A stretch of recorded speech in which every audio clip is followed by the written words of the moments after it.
Magluluto naman nga ako ng inaslom ngayong araw. Itong sari-saring gulay, ating nga po sinabawan at sinahugan ng sardinas na puti. Yan, ngayong araw ay magluluto naman tayo ng inaslom o sinabawan. Yan, meron na tayo ditong pang-asim. Ito't nahiwa na natin yan itong ating mga gulay. Yan, may upo at dahon ng malunggay. At syempre, ang isasahog natin dyan itong Unipak para pak na pak sa sarap. Ay, charot, joke lang. Yan, so tayo ay magaluto ng ating lunch at uuwi na si Pambansa galing sa trabaho at baka tayo mapagalitan na naman, aroy. So tara na at luto na tayo, mag-start na tayo. At nagsalang na tayo ng kawali dito sa kalan nating pangmalakasan. Lagay lang tayo ng konting mantika, konting-konti lang, tsaka tayo magigisa. Yan, pagsabay-sabayan na natin yan guys. Isa lang din naman yung kahantungan yan. Gisayin lang natin ito ng konti. At paglagay tayo ng konting paminta. At yung ating Unipak. Para pak na pak sa sarap. Itong ating Unipak. Yan. So guys, ito ay madalian lang na lutuan. At ako'y nagmamadali na din kasi siyempre tanghali na. At baka maabutan nga tayo ni Pambansa ay tayo makagalitan. Naku, patay na naman tayo niyan. Mag-add tayo ng tubig. Isa pa. Kung meron sana tayong butong o buko, yung sabaw ng buko, yun sana ilalahok natin dito. Tsaka yung meat ng yung buko. Laman ng buko. Yun ang masarap, nagpapatamis kasi doon. Yung buko. So, pakuluan lang natin dito. Tsaka natin ilalagay yung ating mga gulay. At habang hinihintay natin makulo itong tubig, ay maglagay tayo ng asin. At ng konting pampalasa, Ajinomoto, tak-tak-tak, para huli ang sarap. Hay, charot! Yan, at kumukulo-kulo na itong ating sabaw, pwede na natin ilagay yung ating gulay. So, ilalagay na natin itong ating gulay. Itong kalabasa, pero unahin natin yung upo. So, tara, let's go. Yan, kumulo na. Lagay natin itong upo na magalang. Ang ating gulay na magalang. Yan. So, yan, medyo papalambutin lang natin konti itong ating upo dahil medyo mas matigas ito kaysa sa kalabasa kasi yung kalabasa mas mabilis yun na lumambot baga. So, pwede na natin ilagay itong ating iba pang gulay. Sabay-sabay na natin yan, guys. Kasi mabilis lang itong maluto. Unlike dito sa ating upo. Tama na yan. Yan, sarap. Then, sabay na din natin itong ating pampaasim na kalamansi. Yan. Kalamansi. Yan. Kaya yan tinawag na inaslom kasi inaasiman ng kalamansi.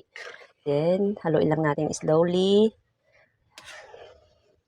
Yan. Sinasabay ko na din itong kalamansi sa gulay para yung gulay ay hindi ma-overcook. At kukuha na rin tayo ng ating sili. Sili na magbibigay anghang sa ating lulutuin. Dalawang sili lang. Hindi na natin ito puputulin kasi baka umusok ang kanilang mga bibig pag humigop ng sabaw.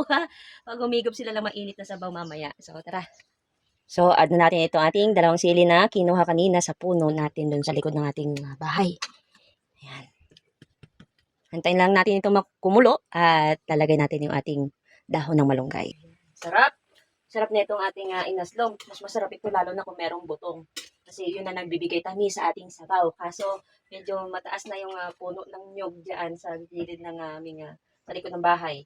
Kaya hindi tayo makakuha. Sarap! Sarap ng ating inaslom. Manamis-namis na maasim-asim. Ayun ang tawag dito, inaslom. Ang lasa niya, manamis-namis na maasim-asim. Ang sarap talaga pag sardinas na puti yung ilalahok mo sa mga ganitong pagkain.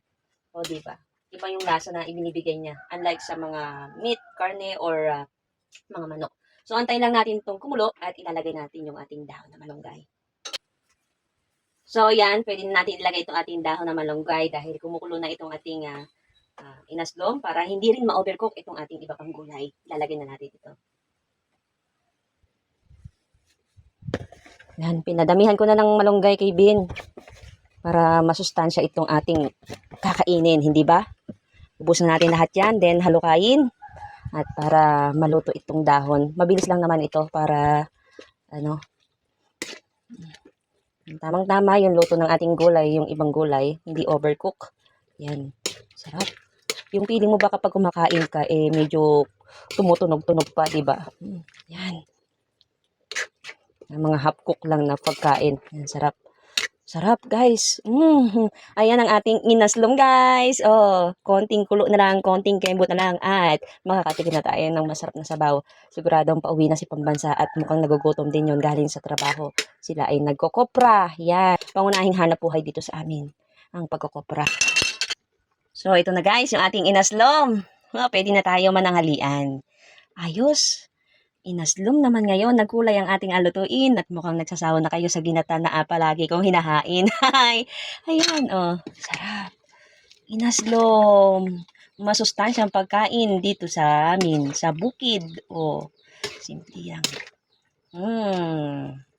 At ganito na nga mga kapabansang, simpleng buhay dito sa amin sa bukid. Diba, sari-saring gulay ay siguradong ikay hindi mananamlay. At sa mga nagpapa-shoutout yan, heto na yung inyong special shoutout mga kapabansa. At kaya naman shoutout kay na Rosemary Certeza from Binangonan, Rizal. And mega shoutout din kay Gisette Pascasin watching from Australia. Ellen Vlog watching from Cahimes, Romblon. Kay Benedicto Arojo ng Tagig. Kay Sarah Moncio Tao from DRT Bulacan. At shoutout din kay Nadine Reganya Patricio. Kay Maria Minchi Elements Hoteriano ng Masbate. Kay Rudski Iladan from Sorsogon City, Bicol. Kay Margie Binarao Agdan from Tondo, Manila. Iris Fabregas from Ranso, Pinamalayan. Wishley Vlog Cebu, South Cotabato. At kay Inigo Lons from Batangas City. Kaya naman maraming salamat po sa inyong suporta. So, ito na yung ating inaslom, guys. At nandito na rin yung aking pambansa. At ito na nga mga kapabansa ang ating nga pong sinabawang gulay. O inaslom naman na tinatawag dito sa amin. Ako, napakasarap nga po talagang kumain nga po ng masustansyang gulay. At humigop nga po ng napakasarap na sabaw. Lalo na ngayon na medyo maulan-ulan at pumapatak-patak ang ulan sa bubong ng inyong bahay. Wow! So, ito na guys, yung ating inaslom. Tara at manahalian na tayo. Napakasarap nito at napakasustansya pa. Thank you Lord sa blessing. Tara, kain tayo nito inaslom. At maya-maya pa daw si Pambansa. Medyo nabukas pa. So tara, higop tayo ng sabaw. Panglasa. Sarap. Sarap ko. Napakasustansya. Tama-tama yung pagkakaluto ng ating kulay. So medyo half cook. Hindi masyadong overcook. So, paano mga kapabansa, hanggang dito na lang muna. Maraming salamat sa inyong suporta. Hanggang sa muli. Bye-bye!